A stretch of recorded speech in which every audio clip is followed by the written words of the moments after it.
नमस्कार भाइयों और बहनों। एक बार मैं फिर आपके अनमोल समय में से अपने लिए कुछ हिस्सा मांगना चाहता हूँ। शिक्षा। बिहार में शिक्षा की स्थिति, बिहार सरकार और बिहार के जो गणमान्य लोग शिक्षा से जुड़े हैं, उनका शिक्षा के प्रति नजरिया क्या है और क्या होना चाहिए।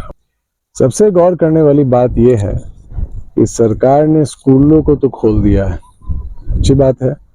जहाँ जाते हैं गुलाबी रंग दिखा, बस लगा कि हाँ भाई प्राथमिक विद्यालय या सेकेंडरी विद्यालय है। बच्चे भी आते जाते हैं, सरकार अच्छा कदम भी उठा रही है। प्रोत्साहन देने के लिए शिक्षा को भोजन का भी इंतजाम है। ज़्यादातर गरीब बच्चे जो गरीबी रेखा से नीचे हैं, उनके भोजन का इंतजाम है, तो अच्छी बात है कि उनको कुपोषण का शिकार नहीं होना पड़ेगा। शिक्षा के साथ भोजन भी मिल रहा है, ये सब स्टेप अच्छा है। लेकिन ये शिक्षकों को 5 बजे के बाद स्कूल से निकलना और ज़्यादा समय तक स्कूल खोलना, शिक्षा का मतलब सबसे बड़ा है स्व अध्याय। आज मैंने बच्चों को एक पाठ पढ़ा दिया, तो कल मैं उससे वो बात पूछूंगा, परसों लिखवाऊंगा। जब मैं कंफर्म हो जाऊंगा कि हाँ बच्चा समझ गया है, तब मैं नया अध्याय शुरू करूंगा। कहने का मतलब ये है कि जबरदस्ती की पढ़ाई उचित नहीं है। आप समझा के पढ़ाइए। एक बार चेक कीजिए कि जो आपने पढ़ाया है वो बच्चों को समझ में आया है या नहीं आया है। अगर आया है तो ठीक है, अगर नहीं आया है तो उसकी वजह क्या है। शायद आपने समझाने में कोई कमी की हो। ऐसे मुंह से बोल दिया कि बच्चों मैग्नेट को जब हवा में सस्पेंड करते हैं तो वो नॉर्थ साउथ डायरेक्शन में आ जाता है, लिख लो कॉपी पे, समझ गए, एग्जाम में आ जाएगा, पास कर जाना। अरे भाई हैंग करके तो दिखाओ, कुछ तो प्रैक्टिकल करके दिखाओ। सिर्फ बोलने से काम नहीं होता है भाई साहब, प्रैक्टिकल और स्वाध्याय।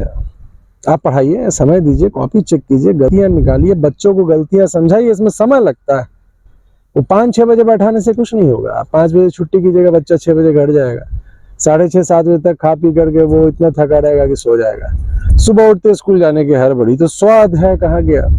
होमवर्क कब बनेगा, बच्चा खेलेगा कब। स्वास्थ्य ही धन है, सरकार कहती है।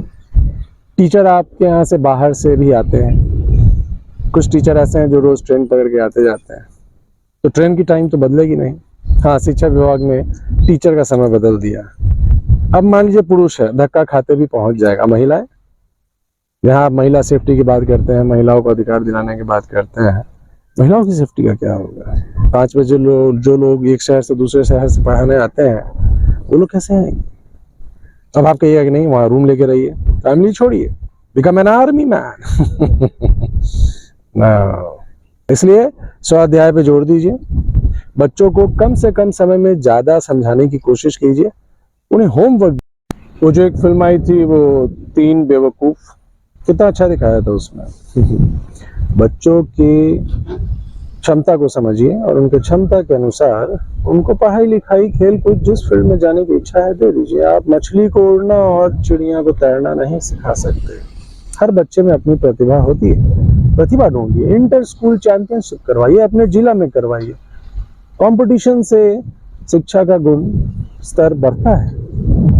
ये इस तरह से 5 बजे 6 बजे 7 बजे छुट्टी करा करके अपना बस काम निकालना, बस किसी तरह खाना पूर्ति करने से क्या होगा। अरे हम नहीं रहेंगे, हमारा जाने वाला जनरेशन फिर वही हाल रहेगा। ऐसा काम करो कि आने वाले जनरेशन को कुछ मिले। कंप्यूटर्स आ जाने के बाद जॉब इतने खत्म हो गए हैं, लगातार जनसंख्या वृद्धि हो रही है, लगातार बच्चे मैट्रिक इंटर करके मार्केट में आ रहे हैं, जॉब मिल नहीं रहा। इस स्थिति में उनकी क्षमता के अनुसार उनको पढ़ाना बहुत जरूरी है, ताकि वो आगे जाके फ्रस्ट्रेशन में ना आए, अपने गुण को पहचाने और आगे बढ़ जाए। इसलिए समय को बढ़ाने से कोई फायदा नहीं है, शिक्षा के स्तर को बढ़ाइए। रोज एक पन्ना Hindi writing, English writing, Sanskrit है तो वो उसको दीजिए।